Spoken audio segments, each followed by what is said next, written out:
السلام عليكم ورحمة الله. الحمد لله رب العالمين، والصلاة والسلام على أشرف المرسلين نبينا محمد وعلى آله وصحبه أجمعين. We'll continue inshallah ta'ala with Surah Qaf, and we reached ayah number 17. Ayah number 17, so we'll take inshallah ta'ala from 17 till 20, because of the time and close to Maghrib, from 17 to 20. And this part of the course, will take a longer time, and we ask Allah subhanahu wa ta'ala to bless our life and to make it easy for us, inshallah ta'ala, to learn the deen of Allah subhanahu wa ta'ala. The first thing is to recite the verses. So open the Mus'haf, inshallah, and recite after me. Ayah number 17. أعوذ بالله من الشيطان الرجيم. إذ يتلقى المتلقيان عن اليمين وعن الشمال قعيد.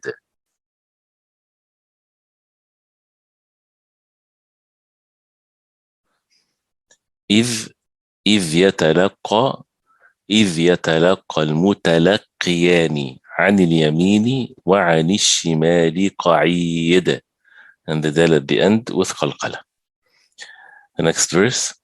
ما يلفظ من قول إلا لديه رقيب عتيد.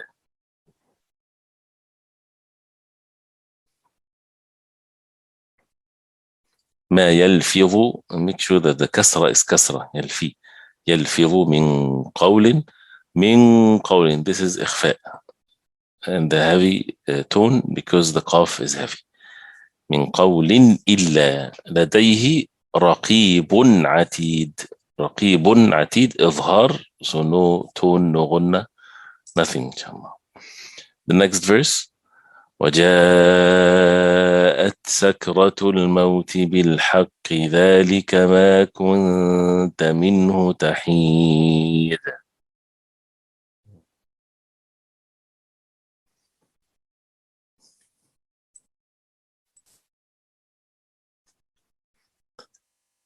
وجاءت 4 to 5 counts.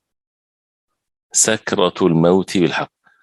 This is Surah Qaf, Surah number 50. Surah Qaf, Surah number 50, and we're in verse number 19. وجاءت 4 to 5 counts, and then you have the ta with sukoon, and then after it's seen. And if you're not paying attention, you might skip one of the two letters, or especially the ta. So make sure that you say the ta. وجاءت سكرة الموت بالحق. If you stop, you make قلقلة. ذلك ما كنت إخفاء. ما كنت منه تحيد. And the dal at the end with قلقلة. The next آية. ونفخ في الصور ذلك يوم الوعيد. ونفخ في الصور and the side is heavy. ذلك يوم الوعيد, and the dal with قلقلة. Surah Qaf is a surah, as we heard before, that the Prophet ﷺ used to recite in the big gatherings, like in Salatul Eid, he would recite Surah Qaf, and in the khutbah of Jumu'ah, that the Prophet ﷺ would repeat Surah Qaf one Jumu'ah after another. And it's really, if it's recited and people understand what is being said in the khutbah, there's nothing more of a reminder and an admonition like of Surah Qaf. And that's another issue here that we need to pay attention to. Some people, they turned away from the Quran when it comes to reminders to people. They use more stories and things like this, and they turn away from the Quran as the source of the reminders and the admonition. And yes, definitely, people like stories, and the Quran has many stories, and stories has a great effect. But we need to use the Quran for our reminders and the admonition, what we need in our heart to purify our hearts.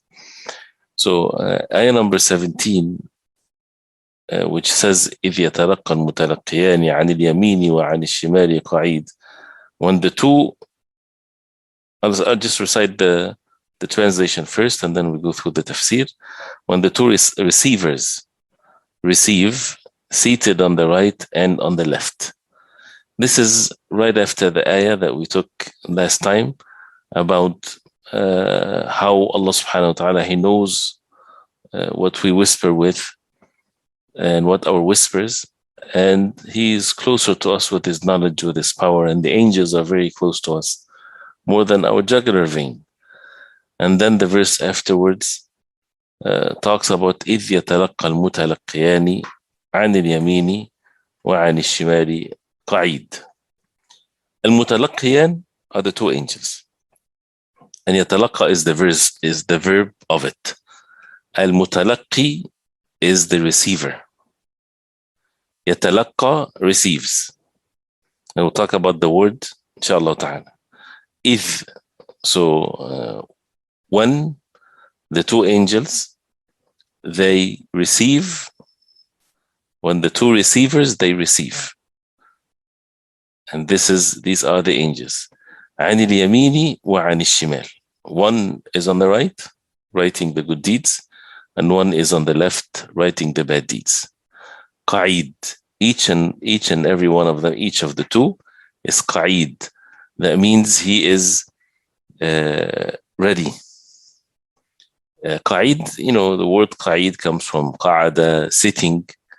But what it means here, that he is sitting for you. That means he has nothing else to do but to record. This is his job. He's not busy with anything else. He's not going to do a bad job. He's not going to skip anything. You cannot deceive him. You cannot make him busy with something. A human being, when they're in a job, they have personal needs. They might skip something. They might use the bathroom. They might go do something here or there. They're not working 24 hours a day. They have also desires, whims, they think of other things, right? But the two angels, one on the right, one on the left, this is their job. There's no break for them. And as we heard in the hadith of the Prophet ﷺ, they take a break, but they take shifts on a person. Two angels from Fajr till Asr, and they ascend to the heavens with the book of deeds that has been taken on that period of time. Everything is recorded. And then the other two angels, they come from Asr all the way to Fajr. Everything is recorded. And this is, something that is definitely of a great lesson for all of us. We're being watched. Everything is being recorded. We're not left like this for us to do whatever we want. Everything that we do, we will see it. It's recorded. We will see it in the book. And as we know from the verses of the Quran, that اقرأ كتابك, in the day of judgment, it will be said to the person, read your book. كفى بنفسك اليوم عليك حسيبا. Your nafs, your own self, is sufficient reckoning for you. You would see your own book, your actions. So our fate, our destination, we do this with our speech and actions. So Imam Sa'di rahimahullah, he mentioned here that these angels that Allah subhanahu wa ta'ala created, and they have many different jobs, one of which is to record the deeds, and a person should have shyness from Allah subhanahu wa ta'ala, that if Allah subhanahu wa ta'ala knows our whispers, that means we need to make sure that our hearts are clean and pure, and that if an evil thought comes to oneself, a person should push it away out of the shyness from Allah subhanahu wa ta'ala, because Allah subhanahu wa ta'ala is seeing that. And then إِذْ يَتَلَقَّى الْمُتَلَقِّيَانِ, when the two receivers, the angels, they take from the person all of his actions. One on the right, writing the good deeds, one on the left, writing the bad deeds. And each one of them, qa'id. Qa'id is it's a word that brings the fear of Allah subhanahu wa ta'ala, the consciousness of our actions, that we should not be at ease with ourselves when it comes to actions. We should do the best we can, because He is sitting there for you. He won't, skip anything. And that's what the next verse, مَا يَلْفِظُ مِنْ قَوْلٍ إِلَّا لَدَيْهِ رَقِيبٌ عَتِيدٌ, which means he, meaning the man utters no word except that with him is an observer prepared to record. ما يلفظ من قول. As we heard before, the most or the highest level of exclusiveness in any sentence is when it starts with negation and there's an exception. And that's how La ilaha illallah means. It's the highest level of exclusiveness, that there's no one worthy of worship except Allah. It doesn't leave anything else. That means Allah subhanahu wa ta'ala is the only one worthy of worship in the most exclusive way. The same thing, ما يلفظ من قول. That means there is no, يلفظ is uttering a word, and a love is the word. And a love is something that is more general than even a kalima or a word, right? And love is anything that even has a sound, and there's definition of a love according to the people of linguistics versus the people of grammar and so on. So ما يلفظ من قول.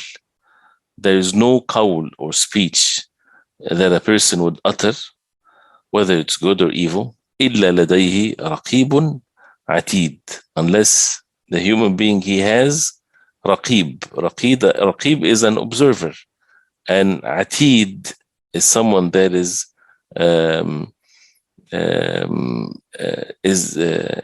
present at all times, and we'll talk about the word inshallah ta'ala. And someone that is prepared to record, someone that is observing, someone that is present, atid, present in his place, in that state. This is his job. As Allah subhanahu wa ta'ala says, وَإِنَّ عَلَيْكُمْ لَحَافِظِينَ كِرَامًا كَاتِبِينَ يَعْلَمُونَ مَا تَفْعَلُونَ. And this refers to the two angels. And we know that Allah subhanahu wa ta'ala forgave this ummah from what it talks to itself. The whims are forgiven. The whims are not recorded. But once it becomes an action, even the actions of the heart, this is something that is recorded if it's an action.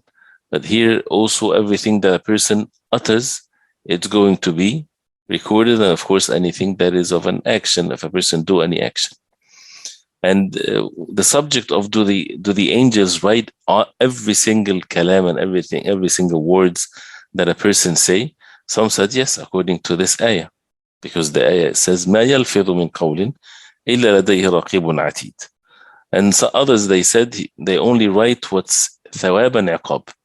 And both are serious matters. So either they write everything, or the other opinion, they only write what has thawab, rewards, versus the iqab or the punishment. So according even to the second opinion, if they only write what brings thawab or what brings iqab or punishment, and a person would come in the day of judgment with his book of deeds so empty, when he needs provisions, if there's so much waste in one's life, so much sleep, so much nothing whatsoever, right? Where is the good deeds that is supposed to be the provisions in this life? And it shows the seriousness of a word. The Prophet ﷺ, إن الرجل, he said, إن الرجل لا يتكلم بالكلمة من رضوان الله ما يظن أن تبلغ ما بلغت يكتب الله عز وجل له بها رضوانه إلى يوم يلقاه. That a man would utter a word from the pleasure of Allah subhanahu wa ta'ala. He would never think that it would reach this level. Allah subhanahu wa ta'ala would record it for him, that he is pleased with him till the day of judgment. And on the other hand, وَإِنَّ الرَّجُلَ لَا يَتَكَلَّمُ بِالْكَلِمَةِ مِنْ سَخَطِ اللَّهِ. A man would speak a word from the wrath of Allah, bring the wrath of Allah on him. He would never think, مَا يَظُنُّ أَن تَبْلُغَ مَا بَلَغَتْ. He would never think that it would reach that level. يَكْتُبُ اللَّهُ تَعَالَى عَلَيْهِ بِهَا سَخَطَهُ إِلَى يَوْمِ يَلْقَى. Allah subhanahu wa ta'ala would record for that person his wrath and his anger till he meets Allah subhanahu wa ta'ala. So, and there's narrations where things are written, and if a person repents to Allah subhanahu wa ta'ala, get wiped away.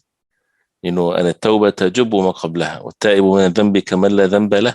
The person repents to Allah subhanahu wa ta'ala as if he has no sin. So the way we can have a control by the will of Allah when it comes to our book, this is our book. When you're writing a book, our life is basically each and every one of us, we're writing a book. We're writing our own book. Either we write a good book with good deeds, or we write a book that full of bad deeds.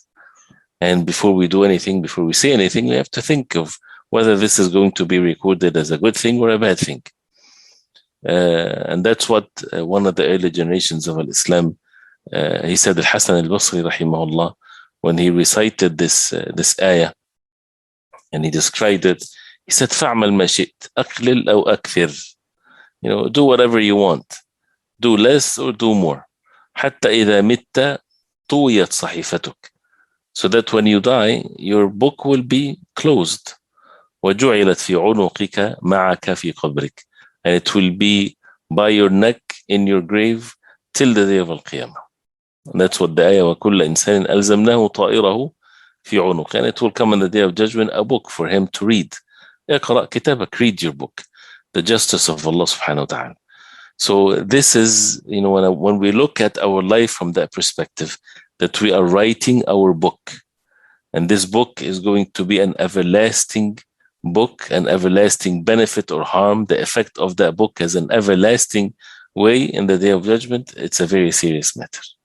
So ما يلفظ من قول إلا لديه رقيب عتيد, the two angels. And this is not this is not two names of the angels. This is, the characteristics of these angels. And this subject by itself is that when we see how the early generations of Islam get affected by it, and how they were so watchful of their actions, and they would count their words that they say, and so on. So to make it brief, inshallah. إذ يتلقى المتلقيان عن اليمين وعن الشمال قعيد ما يلفظ من قول إلا لديه رقيب عتيد وجاءت سكرة الموت بالحق ذلك ما كنت منه تحيد. Which means, and the intoxication or the stubborn of death will bring the truth. That is what you were trying to avoid. وجاءت came, and as if a person is in state of ghafla, because the ghafla will be mentioned, the forgetfulness. What came? Sakratul maut. Sakratul maut. Sakra is the same word is used for intoxication. كل مسكر خمر. Every intoxicating thing is khamr. That's the definition of al-khamr, because it covers up one's mind and one's reason. So sakratul maut, the intoxication of the death, came by the truth. ذلك ما كنت منه تحيد. This is what you used to try to avoid, and there's nothing that we try to avoid more than death, but it's going to happen. No matter how much or how long we push it away, how much we take means, it's going to happen. ونفخ في الصور ذلك يوم الوعيد, and it will be, the horn will be blown, and that is the day of carrying out the threat. ونفخ في الصور, the blowing in the trumpet. This is the day of al-wa'id. And al-wa'id, as we said, is the promise of punishment, or usually it's mentioned in the things that has a threat to it, of what's going to happen to the wrongdoers and to the disbelievers and so on. And when the verse says وَجَاءَتْ سَكْرَةُ الْمَوْتِ بِالْحَقِّ, Allah subhanahu wa ta'ala, when he mentioned death, and he said كُلُّ نَفْسٍ ذَائِقَةُ الْمَوْتِ, every soul shall taste death. So sakratul maut, or death, has a taste to it, and nobody can really describe the taste of death, or how death is, because it's a taste. You can never describe a taste of something to someone that never tasted it before, or doesn't have the like of it before. Like, for example, if you try to describe to someone that never ate grapes in his life, and he doesn't, someone came from outer space, you describe to him, for example, what is the taste of grapes, for example, they won't be able to say anything. The same thing to say to someone blind, never seen anything, describing to him what color red is, because it's a taste too. So death is a personal experience that no one ever would have the like of it, meaning that it's a personal experience that everybody will taste. And that's why this is by Allah subhanahu wa ta'ala, by the power of Allah subhanahu wa ta'ala. The angels will take the soul of a person, and it's something that brings the fear of Allah subhanahu wa ta'ala. But those who receive the mercy of Allah, this most fearful moment in one's life, which is the moment of death, becomes the most joyful one. The moment that the soul is taken out, is taken to the mercy of Allah, to the pleasure of Allah. So the seriousness of the matter that everybody believes in death, but how many people are preparing themselves on a daily basis to that moment? We were talking about when people talk to their children or so, talking about the future of a person. Work now, study, so that you have a career, you have a future. The real future is the moment of death. That's our future. That's the future that we need to work on. The future of that is an everlasting one. And it doesn't mean that we don't take the means for the goodness of this life. There's no doubt. But if this life is only looked at, it's going to be miserable in this life and in the hereafter. And anything that we do, every decision that we make, we have to put it in that perspective, how that is going to affect our moment of death and what comes afterwards.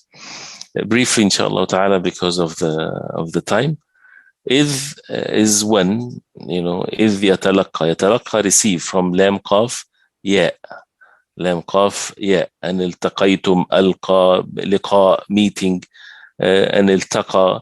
So there's so many different use of the word in the Quran. So in the present tense, al-mutalaqqiyan, the two receivers, the same thing for the same root. Al-mutalaqqiyan muthanna in the dual tense. عن اليمين وعن الشمال, from the yamin is the right, from ya, mim, nun, وعن الشمال, and on the left, الشمال from shin, mim, lam, قعيد is seated, from قعدة, and that's the meaning of seated for you. That means he doesn't go anywhere. ما يلفظ, not يلفظ utters, from a love, and when someone spits something, also he lafadha, that means he gets it out of his mouth. So any word that is uttered from any speech word, the same three letters, إلا, except لديه, with him, لديه, and that refers to the human being. Raqib from ra, qaf, ba. Raqib is observer. And Allah subhanahu wa ta'ala is al-Raqib. Allah subhanahu wa ta'ala is the one that is watching and observing our actions. So watcher. Raqibun atid, ready, from ain, ta, dal. And the word a'tadna, we prepared. وَأَعْتَدَتْ لَهُنَّ سِكِّينَ, when she prepared for them مُتَّكَأً, a place to sit, in Surah Yusuf. So atid is someone that is prepared for that job. He's there, he's for it. Atid, he is very strong upon it. وجاءت, and will come. وجاءت in the past tense when it's something that is in the future, because it's a done deal, it's a matter of certainty. Sakrat, sakrat is the stupor, as they say, or the intoxication of death, from sin, kaf, ra.